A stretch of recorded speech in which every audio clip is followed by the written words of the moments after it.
Hi, I'm trying to remove a Baur grinding wheel off of a Harbor Freight Baur grinder.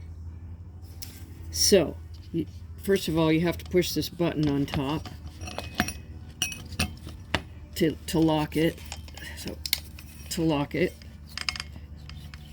Okay, and then you need a crescent wrench that will fit around this. That'll fit around that little indentation, and then you just turn it. I guess that would be counterclockwise, and then you just take it off. That came off a little easier because I practiced a couple times, so you might have to jerk on it a little harder. Hope that helps.